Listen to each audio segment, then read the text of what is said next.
when Danny Garcia was announced to be fighting Robert Guerrero in January, I wasn't surprised. You know, Garcia, he's developed a bit of a reputation recently of taking slightly easier fights, and Robert Guerrero struck me as, at this point in his career, as a semi-typical Danny Garcia opponent, to be honest.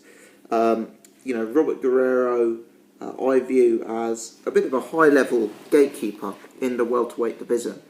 I kind of view him in the same fashion that I would view a Tony Thompson, for example, in the heavyweight division. You know, Guerrero was formerly a fairly high-class fighter, you know, a really, really good fighter, actually. But at welterweight, you know I'm not the only one saying this, but he's never really impressed me or convinced me as a welterweight. Obviously, he's abandoned the style that found him success in the lower weight divisions, and he's become this scrapper, this brawler, and it really doesn't suit him. He's become a guy who it's fairly easy to outbox. You know, his skills seem to have departed as he's got older and as he's been in more and more fights.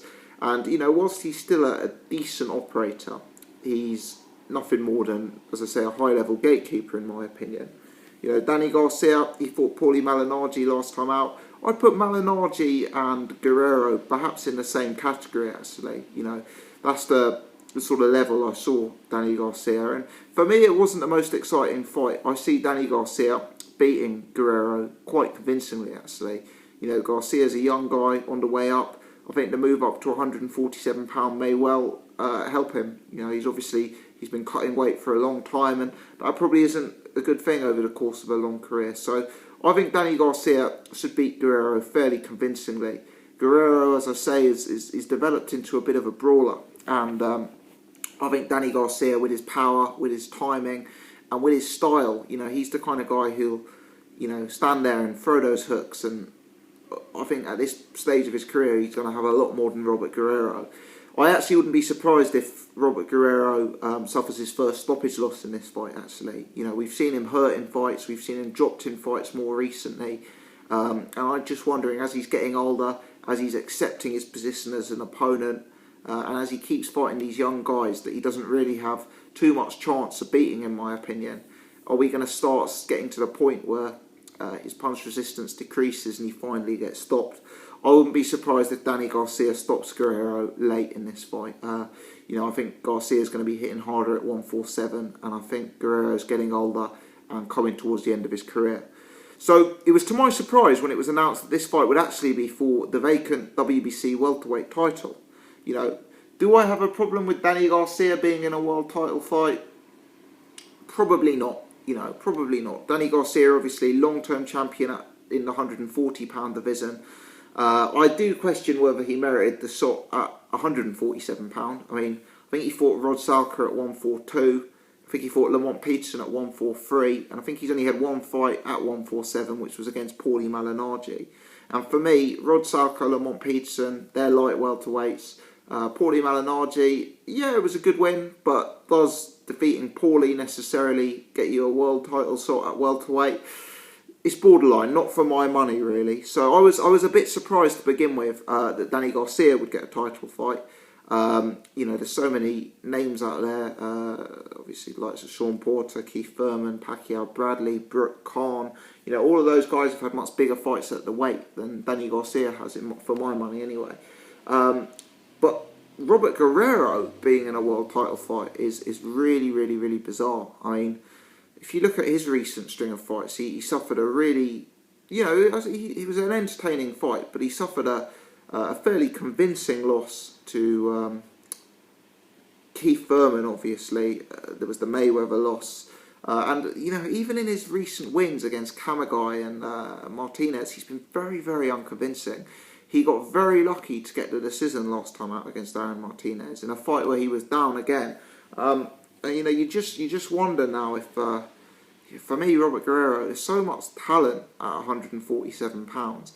I think a lot of the guys beat him, even these sort of up-and-coming fighters, the likes of the Errol Spencers of this world. You know, you fancy those guys over him, and you're just kind of wondering how a guy like Robert Guerrero, who has several recent losses and who hasn't really had a win over a named contender since, Andre Berto back in the day, you kind of wonder, how is he getting another crack at the world title? So anyway, Danny Garcia, Robert Guerrero for the WBC world title at welterweight.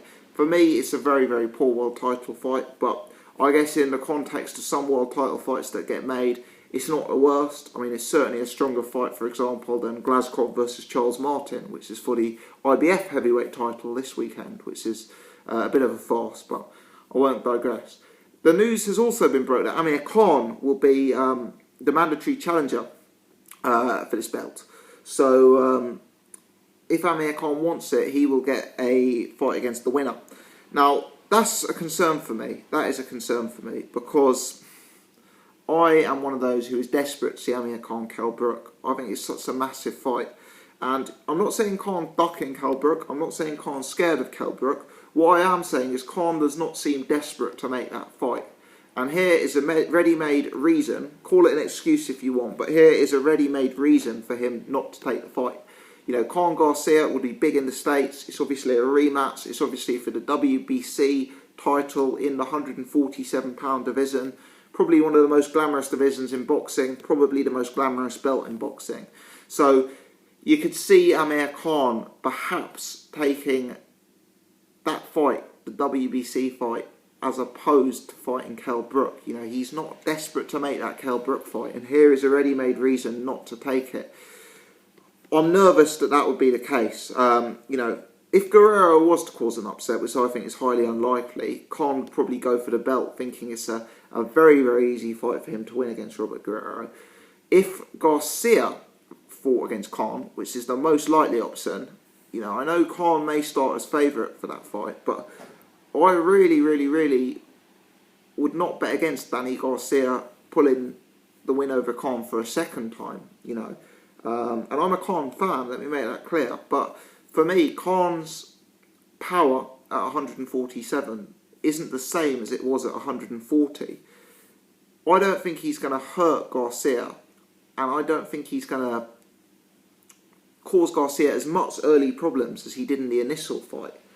And I just wonder, with Garcia's timing, and with Khan's, you know, improved but still questionable defence, is it only a matter of time before Danny Garcia clips Amir Khan? And I think we could easily see Danny Garcia knocking out Khan again. I think Danny Garcia is a decent operator, and as I say, it's possible that the step up to 147 pound will actually aid him more than Amir Khan in their matchup.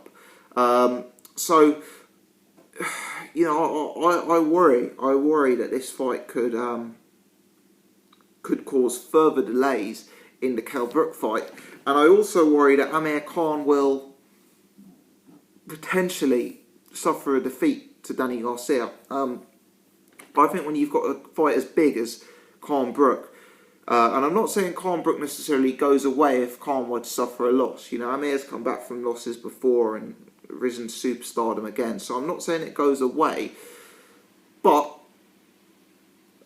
I think Brook has a limited lifespan at 147 pound. I think he'll be campaigning at 154 by 2017. He's a very big guy at the weight. He's not getting any younger, and for my money, if the Amir Khan fight doesn't happen, Eddie Hearn, Matchroom are struggling to get him the real big fights at 147 pound. So don't be surprised to see Kell Brook fighting at 154 pound. And I just think this fight's either got to happen now, or we risk another sort of Hatton-Witter situation where it you know, it never happens at all, and for one reason or another it doesn't get made. And I think a Khan loss to Garcia would be a setback. And I think even if Khan didn't lose to Garcia, we're just losing momentum here, aren't we? I mean, Khan Garcia or Khan Guerrero, realistically, that's going to be April, May, June, July, you know, that sort of time of the year. Who knows whether there'd still be time to get a Kell Brook fight in. You know, Amir Khan's not been the most active fighter. Who knows whether there'll be time. I imagine that that's a Wembley Stadium fight, and there may be limited availability to get that stadium, so Khan would need to keep his diary clear. So, you know, as yet I haven't heard any indication from Khan as to whether he'll take this option. You know, for me the Brook Khan fight is bigger than belts, and obviously the IBF title that Brook holds would be on the line for that. I have severe concerns that it won't get made if Khan takes this option both due to delay and the fact that he could potentially suffer a loss. And I think if this fight doesn't happen this summer, the damage to Kell Brook's career is really dangerous. And I think Kell Brook will, really have to be considering his options in terms of his team around him. Let me know your thoughts. I'm keen to discuss Garcia Guerrero. I'm keen to discuss what Khan should do. And I'm keen to discuss how this affects Kell Brook. Thanks for watching. If you've enjoyed this video, please give me the thumbs up. I'd appreciate that. Please subscribe to the channel. Many thanks for watching.